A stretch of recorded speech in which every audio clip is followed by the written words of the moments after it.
जी अस्सलाम वालेकुम। मैं हूं शकील अनवर कमाल और मैं आज बात करूंगा पाकिस्तान में नई हुकूमत जो बन रही है उसको आइंदा आने वाले दिनों में जिन चैलेंजेस का सामना है, जिन इम्पॉर्टेंट इश्यूज़ का सामना है, आज हम उसके बारे में बात करेंगे। अगर आपने मेरा चैनल सब्सक्राइब नहीं किया है तो काइंडली उसे सब्सक्राइब कर लीजिए ताकि पाकिस्तान की माशी और स्टॉक मार्केट की सरगर्मियों के बारे में आगाही आपको मिलती रहे।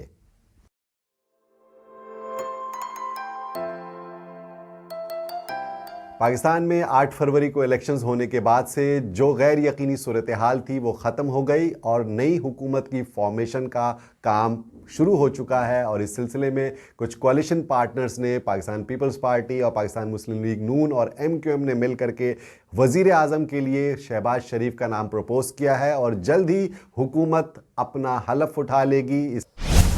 लेकिन याद रखें, ये हुकूमत के लिए बेड ऑफ रोजेस नहीं है, ये कांटों का बिस्तर साबित होगा, क्योंकि पाकिस्तान की मईशत को जो दरपेश चैलेंजेस हैं उनसे निबर्द आजमा होना और सबसे बढ़कर इंडिपेंडेंट कैंडिडेट्स जो कि पाकिस्तान तहरीक इंसाफ से ताल्लुक़ रखते हैं वो बड़ी कसीर तादाद में कौमी असम्बली पहुँचे हैं और वो अपोजिशन का किरदार अदा करेंगे और नाक में दम करके रख देंगे हुकूमत का। लिहाजा मेरी नज़र में सबसे बड़ा चैलेंज आइंदा हुकूमत के लिए अपोजिशन को मैनेज करना होगा। नंबर 2, IMF से मुज़ाकरात फौरी करने होंगे, क्योंकि आप जानते हैं कि स्टैंड बाई एग्रीमेंट जो $3 अरब का था पाकिस्तान का, उसकी जो तीसरी किस्त मिलनी है वो मशरूत थी नई हुकूमत से। तो अब हुकूमत बनने जा रही है और वो IMF की किस्त भी इसी हुकूमत को मैनेज करनी है। इसके अलावा IMF से निगोशिएशन करनी है, मुज़ाकरात करने हैं ताकि आइंदा के कर्ज़ों का हुसूल मुमकिन हो सके। इस सिलसिले में जो सबसे अहम तकरीरी हुकूमत की तरफ से होनी है वो है फाइनेंस मिनिस्टर की। तो कौन बनेगा वज़ीर ख़जाना इस मुल्क का, क्योंकि जो भी वज़ीर ख़जाना बनेगा उसको IMF के साथ बेटर टर्म्स में निगोशिएट करनी है और उसके अंदर मुकम्मल सलाहियत होनी चाहिए और मुकम्मल उसके पास होमवर्क होना चाहिए, क्योंकि पाकिस्तान के ऊपर बैरूनी कर्ज़ों का जो दबाव है वो बहुत बढ़ता जा रहा है। पाकिस्तान को डेट रीपेमेंट्स करनी है आइंदा आने वाले सालों के अंदर, जो कि एक बहुत बड़ी रकम है। पाकिस्तान बैरूनी कर्ज़ों में जकड़ा हुआ है और तकरीबन $100 अरब से ज़ायद पाकिस्तान के ऊपर कर्ज़ों का बोझ है और एजेंसीज़ को, IMF को, वर्ल्ड बैंक को और दीगर मुल्कों को करनी है। इस सिलसिले में अगर माशी मैनेजर्स की टीम अच्छी नहीं होगी,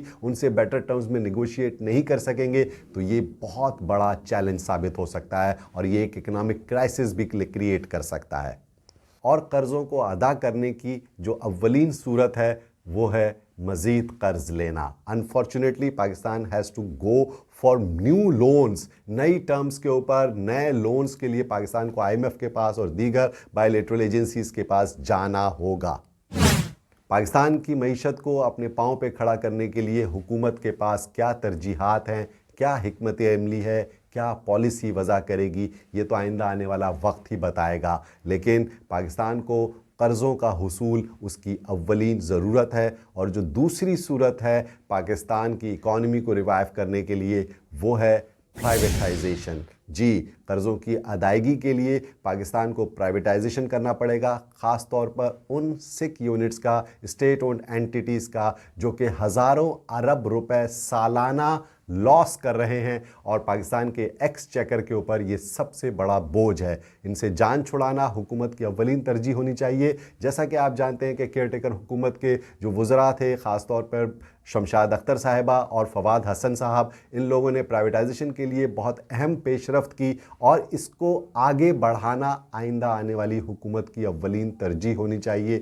और चूँकि हुकूमत कोalition पार्टनर्स के साथ मिल करके बनाई जा रही है, इसलिए ये समझा जाता है, चूँकि PDM की जो हुकूमत का 16 माह का तजुर्बा था उसमें वज़ीरों की और मुशीरों की फ़ौज ज़फ़र मौज थी, लेकिन अब ये नहीं चलेगा, क्योंकि अगर आपने हुकूमती अखराजात में इजाफ़ा किया, उसको कंट्रोल करने की कोशिश नहीं की, तो ये आपके लिए बहुत मुश्किलात पैदा करेगा। पाकिस्तान की हुकूमत को अपने अखराजात में भी कमी करनी है और ख़ास तौर पर जो हुकूमती इदारे हैं उनके एक्सपेंडिचर्स में कमी करके उनकी कारकर्दगी को मौसर बनाने की कोशिश करनी चाहिए। पाकिस्तान के कौमी ख़जाने में इस वक्त तनख्वाहें तक देने के पैसे नहीं हैं, तो हमें सरकारी इदारों के मुलाजमीन की तनख्वाहों में इजाफ़ा और उनकी मराहत में इजाफ़ा करने के बजाय उनकी कारकर्दगी को बेहतर बनाने की कोशिश करनी चाहिए। ये मैं समझता हूँ कि हुकूमत की अव्वलीन तरजीहात में से एक तरजीह होनी चाहिए। पब्लिक सेक्टर डेवलपमेंट प्रोग्राम, जी हाँ, पाकिस्तान के अंदर PSDP एक लग्जरी समझी जाती रही है और ये अखराजात जो है इंफ्रास्ट्रक्चर डेवलपमेंट के लिए हुकूमत अपने कौमी असम्बली के अरकान के ज़रिए ये काम करती है। लेकिन मैं समझता हूँ कि PSDP की जो एलोकेशन है वो बेहतर होनी चाहिए और उसको आवाम के लिए मौसर और बेनिफिशियल बनाना हुकूमत की अव्वलीन तरजीह होनी चाहिए। ख़ास तौर पर ह्यूमन कैपिटल के ऊपर एक्सपेंडिचर करना चाहिए ताकि पाकिस्तान के अंदर स्किल्ड वर्कर्स और स्किल्ड ह्यूमन रिसोर्स। पाकिस्तान का तजारती खसारा आप जानते ही हैं कि ट्रेड डेफिसिट है बहुत ज़्यादा, और पाकिस्तान की एक्सपोर्ट्स में अगर इजाफा नहीं होगा तो हुकूमत अपनी मईशत को संभाला नहीं दे सकेगी। तो पाकिस्तान की हुकूमत की अव्वलीन तरजीहात में से एक तरजीह पाकिस्तान की एक्सपोर्ट्स में नुमाया इजाफा करने की होनी चाहिए, क्योंकि हमारी सनतें, हमारी ज़राअत और हमारी खिदमात का जो शोबा है, अगर वो एक्सपोर्ट हम करेंगे, उसकी प्रोडक्टिविटी में इजाफ़ा किया जाएगा और वो एक्सपोर्ट ओरिएंटेड हो सकेगी, तो उसके अगेंस्ट में पाकिस्तान को डॉलर्स मिलेंगे और फ़ॉरेन एक्सचेंज आएगा जो कि पाकिस्तान के कौमी ख़जाने को भी स्ट्रेंथन करेगा और पाकिस्तान के तिजारती खसारे को कम कर सकेगा। जी, एक बहुत अहम इशू पाकिस्तान का टैक्स टू GDP रेशो है। पाकिस्तान के टैक्स टू GDP रेशो को 9% से 15 to 20% तक ले करके जाना उसी वक्त मुमकिन होगा कि जब agriculture sector, real estate sector, retailers और ट्रेडर्स की आमदनी पर भी टैक्स लगाया जाए। जैसा कि आप जानते हैं कि हुकूमतें सिर्फ उन्हीं तबकों के ऊपर टैक्स में मज़ीद इजाफा कर देती है जो कि ऑलरेडी टैक्स के बोझ तले दबे हुए हैं, जैसे सैलरीड क्लास है। अब पाकिस्तान को टैक्स टू GDP रेशो अपना कम से कम अगले 2 सालों के अंदर 15% तक लेकर के जाना है और ये हुकूमत की अव्वलीन तरजीह होगी। पाकिस्तान में पॉपुलेशन कंट्रोल, आबादी को कंट्रोल करने पर बात करना हमेशा ही एक टैबू रहा है, लेकिन ये एक बहुत अहम इशू है। बेशक पाकिस्तान को अल्लाह ने बहुत सारी नेमतों से नवाजा है। पाकिस्तान में बेहतरीन अनाज मिलता है, पाकिस्तान में बेहतरीन काश्तकारी होती है, पाकिस्तान की ज़मीनें ज़रखेज़ हैं, पाकिस्तान में चारों मौसम हैं, पाकिस्तान में बेहतरीन दरिया, पहाड़, समंदर है। लेकिन उसके बावजूद पाकिस्तान की आबादी जिस रफ्तार से बढ़ रही है, उस रफ्तार से ये सारे वसाइल नहीं बढ़ रहे। इसलिए पाकिस्तान की आबादी को कंट्रोल करने की वाज़ेह पॉलिसी हुकूमत को बनानी पड़ेगी, वरना ये वसाइल कम पड़ जाएंगे और पाकिस्तान मज़ीद क्राइसिस में आ सकता है।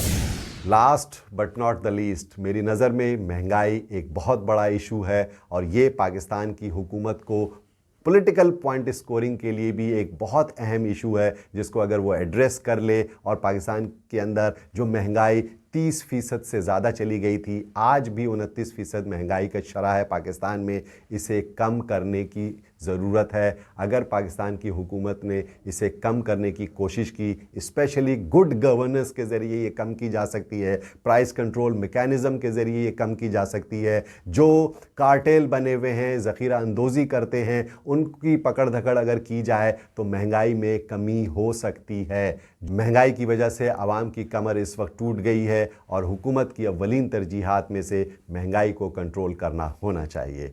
ये तमाम जो चैलेंजेस और की पॉइंट्स मैंने आपके सामने डिस्कस किए हैं, उसका मकसद सिर्फ यही है कि लोगों को आगाही मिल सके और अवामी मसाइल हल हो सकें और पाकिस्तान तरक्की की राह पर आ सके। अगर आपको इस हवाले से मज़ीद कोई सजेशन देनी है तो काइंडली अपने कमेंट से ज़रूर मुझे नवाजिएगा।